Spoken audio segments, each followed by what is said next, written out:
Assalamualaikum saudara. Pada episode pertama telah saya jelaskan argumentasi sederhana untuk membuktikan eksistensi Tuhan. Sekarang kita akan diskusikan bukti lain yang sederhana. Ada bukti keberadaan Tuhan yang sangat dekat dengan diri kita, yakni potensi bawaan manusia atau disebut dengan fitrah untuk bertuhan. Fitrah ini memungkinkan manusia untuk mencari dan menemukan Allah di dalam hatinya jika hatinya tidak tertutupi oleh kelalaian. Oleh karena itu, ketika ia berada dalam kesusahan, tanpa pertolongan dan harapan, ia akan menyeru dan mengeluh pada sesuatu yang lebih berkuasa untuk menolongnya. Dalam hal ini, karena Allah telah menciptakan model ini dalam fitrah manusia, namun jika manusia terlibat dalam kehidupan sehari-hari, fitrahnya terhalang oleh kelalaian, sehingga ia tidak dapat melihat Allah di dalam hatinya. Inilah sebabnya mengapa Allah terkadang menimpakan musibah dan bencana kepada manusia untuk menyingkap hatinya dari kelalaian, agar ia dapat mengindahkan kebenaran dan menjadi rendah hati. Tuhan tidak hanya menciptakan manusia dengan fitrah ilahi, tetapi juga agamanya telah dirancang sesuai dengan fitrah ilahi yang ada di dalam diri manusia.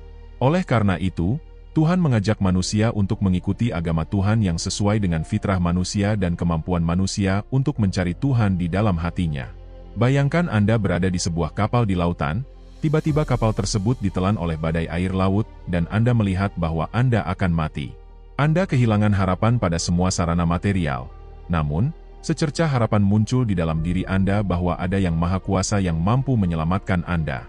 Hal ini karena Tuhan, pencipta Anda, telah menciptakan alam ini di dalam jiwa Anda sehingga Anda merasakan kehadirannya tanpa melihat. Renungkan dan pikirkan surat Al-Ankabut ayat 65 berikut ini. Dan apabila mereka berada di atas kapal, yakni di lautan dan melihat kematian mereka dengan mata kepala mereka, maka mereka dengan tulus berdoa kepada Allah, yakni memohon pertolongan, namun apabila kami selamatkan, dan kami bawa mereka ke daratan yang aman, mereka mempersekutukan, yakni Allah. Meskipun kecintaan untuk menyembah Tuhan ada dalam fitrah manusia, ia tetap membutuhkan pengetahuan dan bimbingan untuk membangkitkan fitrah ini yang berada di bawah naungan pengabaian selama kehidupan sehari-hari. Jika tidak, manusia terlepas dari fitrahnya dapat tersesat atau tertipu. Saudara, sebagai tambahan dari apa yang telah kami katakan, meskipun fitrah ilahi yang ditempatkan di dalam jiwa manusia mencari Tuhan, namun manusia membutuhkan bimbingan untuk mengenali Tuhan sebagaimana mestinya.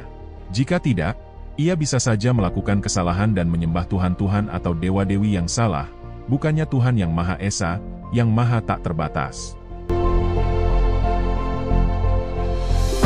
Saudara, ada bukti lain yang mudah kita fahami, yakni fenomena kebutuhan. Fenomena ini mengatakan bahwa Allah itu Maha mencukupi, sementara ciptaan adalah makhluk yang membutuhkan, dan yang membutuhkan bergantung kepada yang Maha mencukupi untuk bisa eksis atau ada. Yang membutuhkan bergantung kepada yang Maha mencukupi untuk menerima eksistensi atau keberadaan. Ayat-ayat berikut menyebutkan fakta ini. Wahai manusia, kalian sangat membutuhkan Allah, dan Allah adalah yang Maha mencukupi lagi Maha terpuji. Surat Fatir ayat 15. Dan dialah yang menjadikan kamu kaya dan memberi kamu harta. Surat An-Najm ayat 48. Untuk memperjelas hal ini, kami menjelaskan beberapa poin sebagai berikut. Setiap makhluk dapat eksis dengan membutuhkan yang lain. Ia tidak bisa mandiri dengan sendirinya. Sesuatu yang lain pun membutuhkan yang lainnya lagi agar eksis. Ini seperti sebuah rantai. A bergantung pada B, sementara B bergantung pada C, dan C bergantung pada D. D juga akan bergantung pada sesuatu yang lain, katakanlah E, dan seterusnya. Tetapi rantai ketergantungan itu harus berhenti pada yang mandiri, yakni tidak butuh sama sekali yang lain. Kalau tidak demikian, maka akan terjadi rantai yang tidak akan berhenti. Dan kondisi ini mustahil, absurd, batil. Jadi, rasio atau pikiran kita menilai bahwa rantai ini harus berhenti di suatu tempat, dialah Tuhan, sebagai sesuatu yang mandiri dengan sendirinya, tidak butuh pada yang lain. Ini sesuatu yang logis dan mudah dipahami. Bahwa alam semesta yang sangat luas ini wajib membutuhkan Tuhan yang Maha tidak terbatas. Demikian saudara, kita sambung pada episode berikutnya. Wassalam.